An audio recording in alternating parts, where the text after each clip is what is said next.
Listening to 90.1 FM, WEFT Champaign, streaming online at WEFT.org.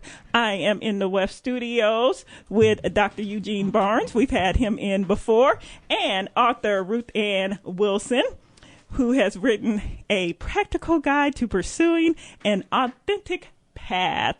And yes, so I am so glad. Welcome to you two, and thank you for coming in so early in the morning. Renee, it's always a pleasure. It is always a great pleasure to have you in here, Dr. Barnes. And I hope my camera's running because I didn't look. But it's all good. We'll get it all figured out. So why don't we get things started off? And Dr. Barnes, why don't you tell me a little bit about yourself, and then we'll go in with Ruthann. Well, just to bring things closer to home, Ruthann and I grew up in the same area. Waukegan, North Chicago is similar to the setup here of Champaign, Urbana. I was raised in Waukegan, and Ruthann was raised in North Chicago. And we just happened to attend the same church, which was Shiloh Baptist Church, under the auspices of the Right Reverend Dr. J.N. Lightfoot, who also used to be a past president of the Wood River Association, which many churches were an association here. But we grew up in the same town, the same church, and Ruthann's dad was the town's pharmacist, which was interesting. Mr. Wilson was a very fun guy to know, and he was one of the prominent and most respected gentlemen, actually a black businessman back in the day. Mm-hmm. We had a slew of black businesses on the south side of town in Waukegan, and he had his pharmacy there. And of course, I don't have to tell you, back in the day when you needed to have your prescription filled and you were somewhat indigent, you needed to know somebody. Right, exactly. And that somebody was Harry Wilson. And we grew up in the same church together, and it just so happens that her older sister, which is Sharon, fell madly in love with me, so I was obliged to marry her. That's my story. She's not here to defend herself. And you're sticking to it. I'm sticking to it. But we've been a family such a long time, and I'm here just today. And I'm going to do something today that I've never done on your show before. Oh, my gosh, what is that? I'm going to be brief. Oh, wow. So that we can really get to the heart of the matter. But yes. I'm here today more or less for moral support for my sister-in-law, a very dear friend also, Ruthann Wilson, who has published her first book. And I'll let you and Ruthann have the show, and I'll just listen in. Yes, definitely. So, Ruthann, why don't you give the listeners of WEFT a little bit of background about yourself before we kind of get into your book and everything? Sure. So, as Jean said, I grew up in North Chicago, Illinois, born and raised in Illinois, mm-hmm. and also went to school here. I went to Western Illinois University, so in Macomb. Studied psychology, yes, which was something I always had in my head that I wanted to do. Mm-hmm. So that was an easy choice going to college. And what made you decide on psychology? What was it? Was it any particular thing that? Couple of things. Okay. One is, and I'll talk about it as we get more into the book. Okay. I've always just had a curious mind, mm-hmm. and love to understand behavior and what makes us behave the way that we do.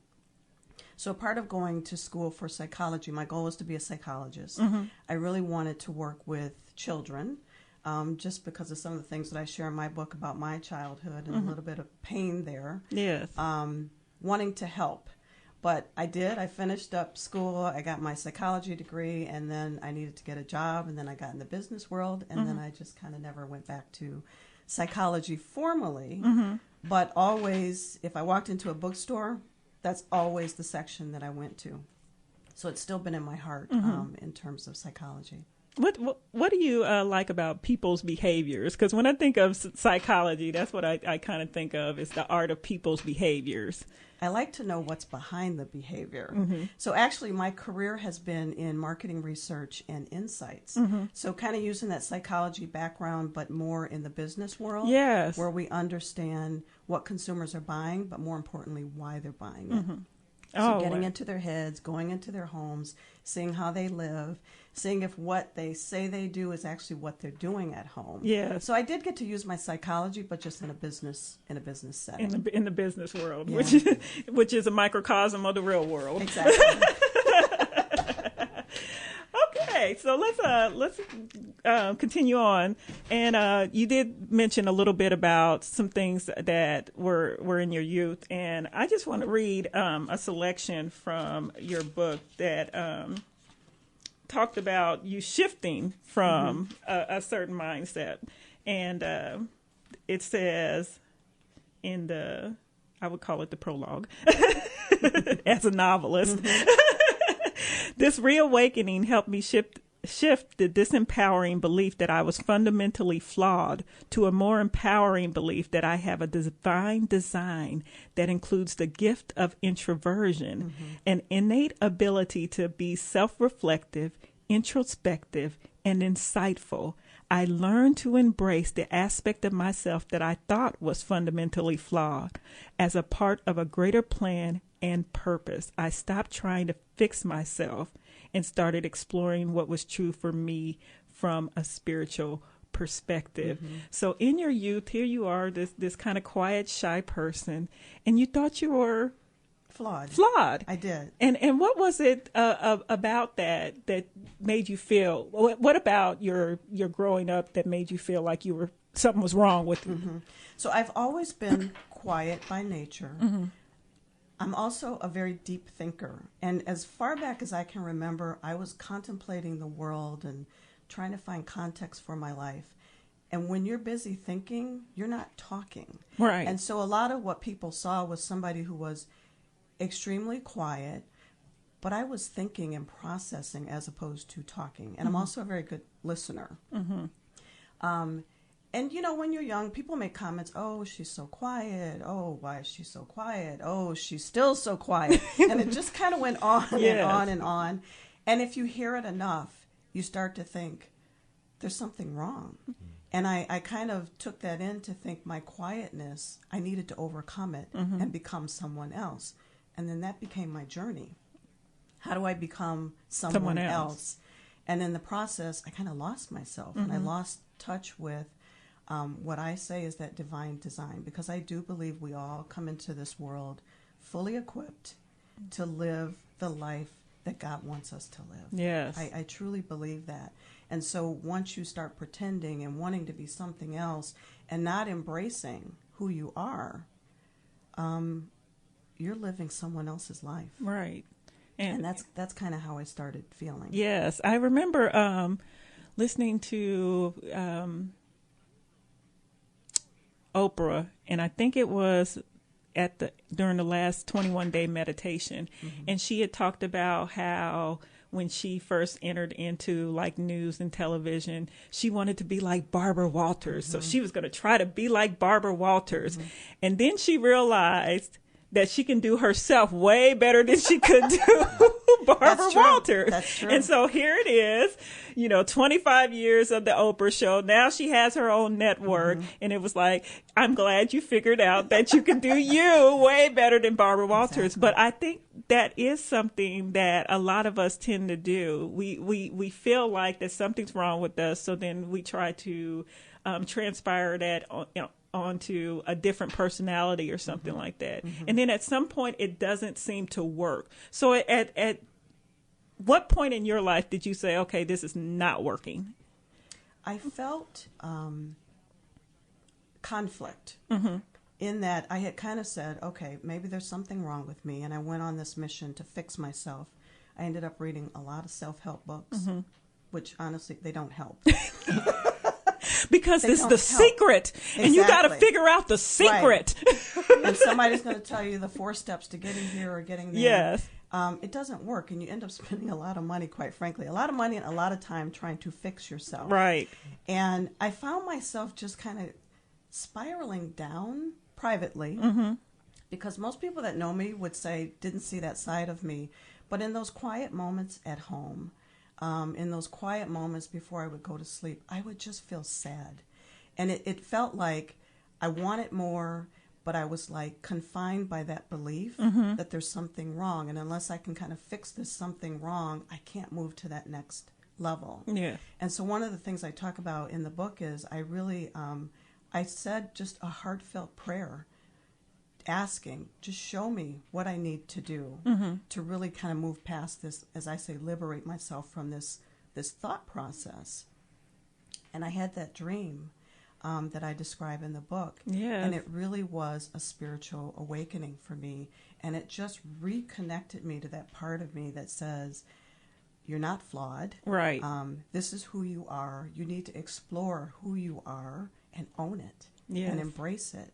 And the doors will open from there. And they did. And they did. And they did. Tell the listeners the dream, because I just loved it. And I, you interwove or you woven the threads of the dream throughout your book as well, as you're going through this journey, and you're helping others go through the journey too. So tell us the dream, if you don't mind, because I loved it. The dream started out with me. I'm in a house and I'm going through all of these rooms, room by room by room, and they're just filled with clutter. And I'm looking for a dog, our family's dog, that I thought I had neglected. And so, just kind of to make a long story short, because the dream was really long, I was just going in and out of these rooms. And every room I would go into, there was clutter, and I couldn't find the dog. Go to the next room, go to the next room, go to the next room. So this kind of went on for a period of time. But in the process, I'm just becoming more despondent and just, where's the dog? Where's the dog? Where's the dog? And I end up in the final room, which was completely empty, except for a bed. And I sat down and I just began to cry.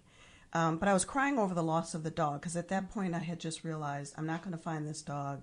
And I felt horrible because I thought I had neglected it. It maybe died. It disappeared. I didn't know. And I just kind of put my head down, and all of a sudden I just felt the energy in the room shift. And I looked up, and my younger self was standing in the doorway, holding her stomach, saying she didn't feel well, and she clearly needed help. And I just, by that point, I was just exhausted, emotionally drained. And I didn't want to get involved. I didn't want to help her. I just wanted her to go away. And I didn't know how to help her. And the minute the words left my mouth, I felt horrible. But I also felt it was true. I didn't know how to help her. And so I woke up from that dream, and I again, crying, and I'm sad, and I'm feeling bad for the dog. I'm feeling bad that I'm not helping my younger self that clearly needed my help. But at the time, I was attending a dream circle, and I shared the dream with the group, and there was a guy in the group that was just amazing. He didn't share a lot, but he always just had the right thing to say. And in the dream circle, you only tell your story. People don't interpret it for you. They say, if it were my dream, this is what it would mean to me. And then you talk about how the dream made you feel, because really, those dreams are there, I believe, to help you work through something. Right. The manifestation about, of the subconscious. Yes. How did you feel? How did you feel? So I talked about how I felt, and he said, I just suggest you go and just sit with your feelings. This is clearly an emotional dream for you. Just sit with your feelings and see what it reveals. And I did that for weeks. And I finally, I realized that she came to me, not for me to help her. She was actually there to help me. And really by saying, I don't know how to help you. It was surrendering and saying, God, help me. Wow. And it broke me open. Oh, wow. So such a free and liberating experience. Thank you so much for sharing that. Yes. You're listening to 90.1 FM, WEFT Champaign. We stream online at WEFT.org.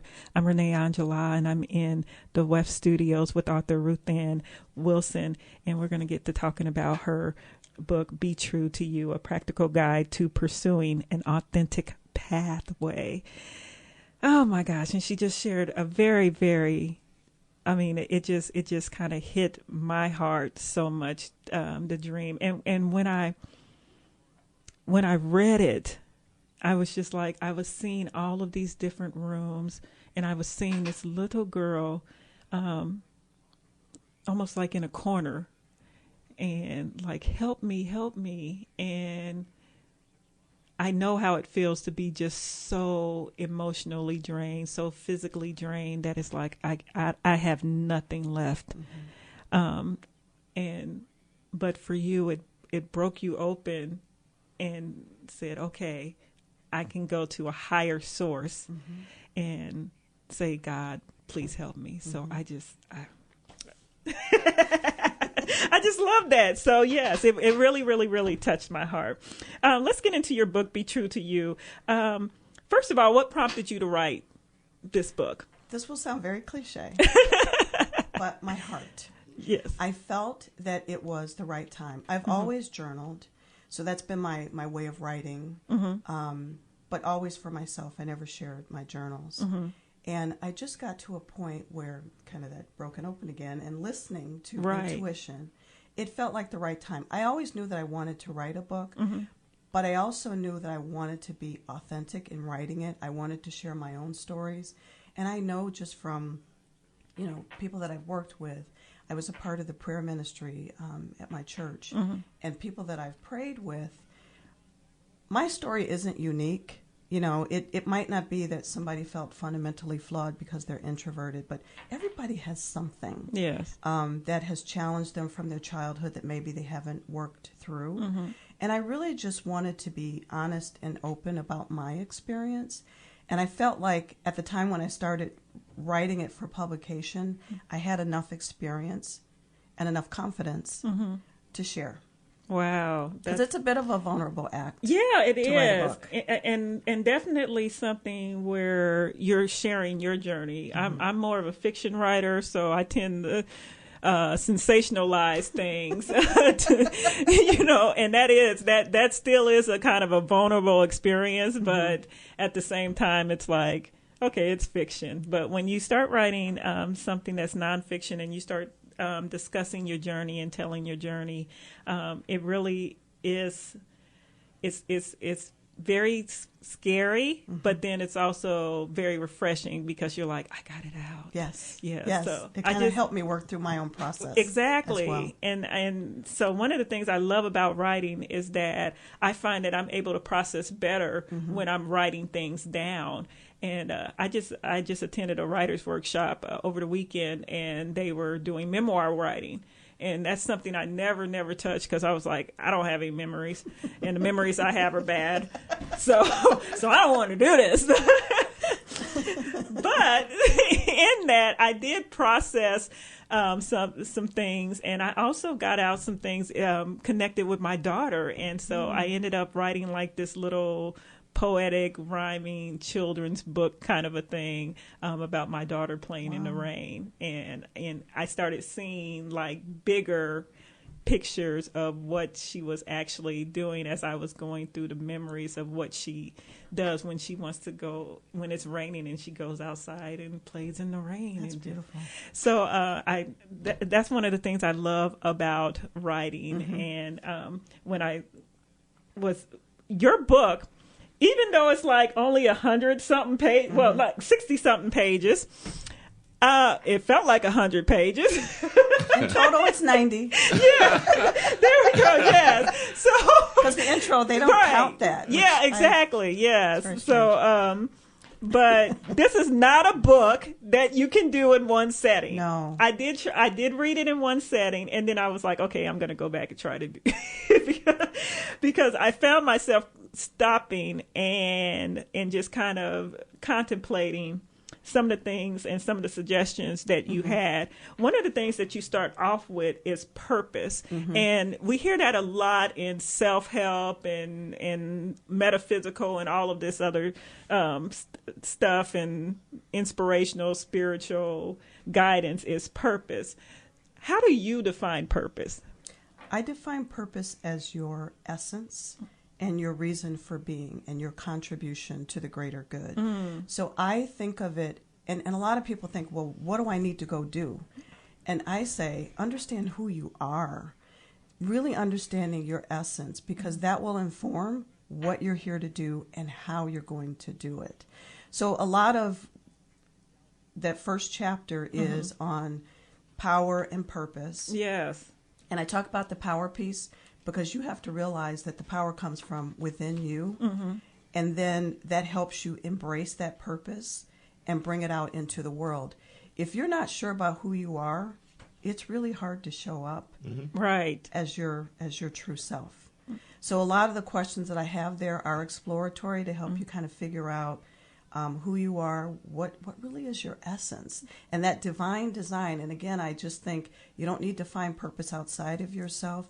It's built in you. It's there. And one of the things I think people misconstrue when it comes to purpose, they think it's like this huge thing, and you're going to be famous and everybody's going to know your name and all of that stuff. Yes. And it's like, no, that's your ego. Right, exactly. That wants to do all of that. Like, if you don't feel it in your heart and your soul, truly and authentically, then that's the ego. And I think a lot of times we operate out of that ego because, we feel like if you're famous or if you're rich or whatever, I think it's the deeper issue of security at play. But they want to say, this is my purpose. I got to find my purpose. I got to find my purpose. Well, why? Exactly. Why? Because the purpose is within you. Yes. The kingdom of heaven is within you. So, I think that's something a lot of times that is misconstrued, and that's one of the things that I kind of have an issue when it comes to like these self-help and inspirational books, is that they tend to gravitate towards looking. You've got to find your purpose. You've got to find, and it's like, no, you just be you. And so that's what I liked about what you were saying in your book. It's like, find yourself and find the essence of yourself and be intentional. Yes, be intentional. That's the name of that chapter. Yes, be intentional. And I said, that is so right, because if you don't know where you want to go, you're not going to get there. Absolutely. So there we go. I love that. As we kind of move further, I wanted to talk about, what chapter is this? Chapter 4, when you talk about be willing to let go, because once again, you talk about your dream and just kind of surrendering to that place of, I don't have anything to give, so I don't know what to do at this point. And that is something that I think a lot of times we just hold on and hold on and hold on. So you discuss letting go, what is complete in your life on page 44. And on this, it says, the circle of life is a process of growth and evolution through a series of beginning and endings. Endings are a necessary part of life to make room for new beginnings. How can one tell when a place of their life journey is complete and I can let go? I think a couple of things. One is, and it's back to, you kind of have that knowing. You feel like you're going in circles. And I've had so many people tell me after reading that book, it's almost like liberating for them to say, I'm at that place. But oftentimes you're kind of held back for whatever reason. Right. My held back was financial. I've always been extremely independent, known how to take care of myself, and I've done that through traditional work. And so, as I talk about in the book, I had that feeling it was time to move on from the career that I was in, but I was holding on. And I had to kind of separate the fear from doubt, because they're two different things. I wasn't doubting the guidance. And I also stress, you need spiritual practices to help you be in touch with your inner guidance. I didn't doubt the guidance, but the fear part was the going into the unknown. So you almost have to separate the two and say, is this really my guidance? Okay, and if it is, it's okay to be scared because it's the unknown. Right. But that can't hold you back. If you're sure of your guidance, then you have to take that step.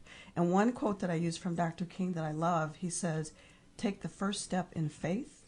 You don't have to see the whole staircase. Right. Take the first step. Yes. And so it's when you have that knowing, you have to have that faith to take that first step. Oh, goodness. Yeah. That's wonderful. So if you feel like you're going in circles, if you feel like it's a struggle, and there's a difference between struggling to get through something versus it being challenging, because we all have challenges. Right. But if you are struggling to make something happen, that's a sign that you're headed in the wrong direction. Wow, absolutely, Yeah. absolutely. Dr. Barnes, what are your thoughts as you think about Miss Wilson's book, and especially in this being willing to let go, because I think that is a struggle for a lot of people. We want to just keep, and I know it's for me too. I was on the phone yesterday talking to a friend in California, and I was telling her, okay, I'm done with WEFT, and I'm doing my last show tomorrow, and she reminded me that I had been saying for like 2 or 3 years. I'm finished here. I'm finished here. And like she kind of talked me into staying. So I stayed. And so, but I told her, I said, after my last week's conversation, I just really realized that I'm completing this. It served the purpose that it was supposed to serve. And I am eternally grateful for it. But now it's time to let go. And I had been kind of teeter-tottering with this for a whole year, and it was like, okay, you know what, this is past completion. Yes. But that's normal too. Yeah. And I think just because you are complete doesn't mean you have to take action tomorrow. Because I do think there is a process of letting go. Yes, right? yes. You kind of make the It is. decision and then you start taking those steps Exactly. to move forward. Right. And the preparation. Yes. Okay, I'm sorry, Dr. Dr. Barnes. It disrupted. I promise to be quiet, and I'm just listening and learning myself. A betrayal of conscience occurs when we don't know who we are, and then we lend ourselves trying to be someone else. For me, I see the world through scriptural eyeglasses and discovering that we are all on assignment from a divine being, whatever you may want to call him. We're just spiritual beings that are housed in this mud suits. And in terms of trying to determine who our purpose is, unless we connect with that higher self, we'll never know what our purpose is and what are we designed to do. Most of us don't realize the gifts and talents that we have within us to be able to not only project ourselves, but be able to help move others. We talk a lot about, letting go of the past, but it's like in church where we testify, where we'll talk about where the Lord has brought me from a long way, but we never tell folks where that was, as though we're trying to conceal something about ourselves that is secretive. I've had my bouts with a lot of, probably broke many of the 10 Commandments in Exodus 20. And so it's cathartic for me to be able to tell folks where I've come from. Folks who are unable to divulge their past and talk about where they've come from, they might still be there. Right. And that's not helpful for them. But as I read her book, it was interesting because I preach a lot of sermons. How she's contextualized things is very important. And talking about prayer. I love this one piece where she was talking about, and I say it in a different way. We think when we talk to God, we make a deal with God. He's a Monty Hall, when that's actually not the case. prayer doesn't change God's mind, because if it did, we'd all be in trouble. Right. What prayer does is changes our desires to fit into God's design. And so when we are before Him, and a lot of time we're pleading and we're begging, and we've gotten to the point where we're snotting and crying and everything. Sometimes we just need to be still after we've had this conversation with God. And one of the things that Ruthann picks up in her book is that we do too much talking. Yes. We need to listen, Exactly. after we've had this encounter with God, then we need to listen to see what He has to say. And oftentimes we're doing too much chatting. Absolutely, absolutely. Well, we got just a couple more minutes left, so I want to get in a couple more questions. Ms. Wilson, I want you to just kind of share some tips to those out there who are desiring to be more true to themselves as they start this journey. What do you advise? One thing I stress in the book is to identify, clarify, prioritize your values, because your values are your connection to your heart. And so you and I could share the same value, but it might show up very differently in our lives. So one of the things is, what is it? What does it look like for you? And where does it fall within your priorities to kind of guide your way? The other thing I would say is forgiveness. And I talk about forgiveness in the book. Forgiveness isn't always about someone else. Right. It's oftentimes about forgiving ourselves. And so work through whatever you think you've done, and reasons you might be burying yourself under a whole lot of other things and your true self isn't shining. So work through forgiveness. Gratitude. Yes. That's my other big suggestion, is to focus on creating an everyday gratitude practice. It opens your heart. Yes, it does.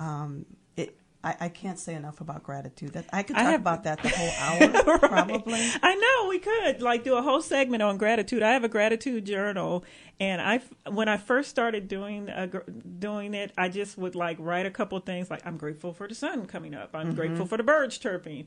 I'm grateful for this is the day that the Lord has made. I shall rejoice and be glad. Yes. And then I found that as I just had those three things to write down, on those days that I was like, I don't know what to write, I ended up finding that I get more and more things throughout the day to be grateful for. So I would start off the morning being grateful, and then by the end of the day, I'm writing in my journal, I'm grateful for this, I'm grateful for that, I'm grateful Dr. Barnes, and I ran into each other at Schnucks. I mean, stuff like that. Yes. Because he always shows up at the right time in my life. So it was stuff like that. So I agree with you. Gratitude does such magnitude to not only your self-awareness, but just your joy and your experience in life in the present moment. Absolutely. Yes, thank you. And connects you to your source. Yes, exactly. Yes. And keeps you connected. Yeah. All right. Any final thoughts? Any final words? We've talked about a lot. We have. I'm so grateful for the opportunity to talk about this book. I'm so thankful that Dr. Barnes gave me this book, and like I said, I feel like it was at the right time.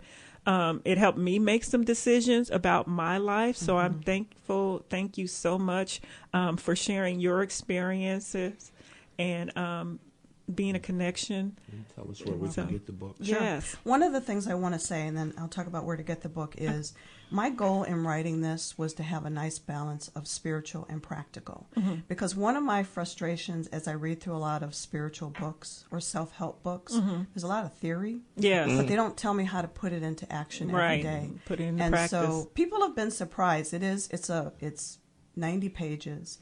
But there's a lot there, but a lot of it is you doing your own work. Right. I'm just there to kind of facilitate that process.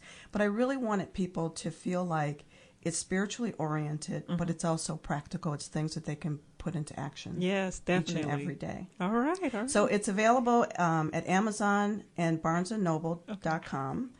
You can also order it through a local bookstore. Okay. But certainly you can order it today. On Amazon or Barnes & Noble. Wonderful. Thank you. Thank you so very much. And it's Prime. Yes, it is Prime through Okay, Amazon. Amazon Prime. All right, wonderful. Any final thoughts or words for you, Dr. Barnes? I came to listen. You came to listen. Good job. Well, yeah, I know. Thank you. Thank you both for coming in to the WEFT studios. Thank you. Thank you, Angela. Ruthann M. Wilson, Be True to You, a practical guide to pursuing an authentic path. Thank you both. You're listening to 90.1 FM, WEFT Champaign. We are streaming online at WEFT.org. This is the Thursday morning menu, soulful music news and commentary that makes your soul full. I'm Renee Angelah.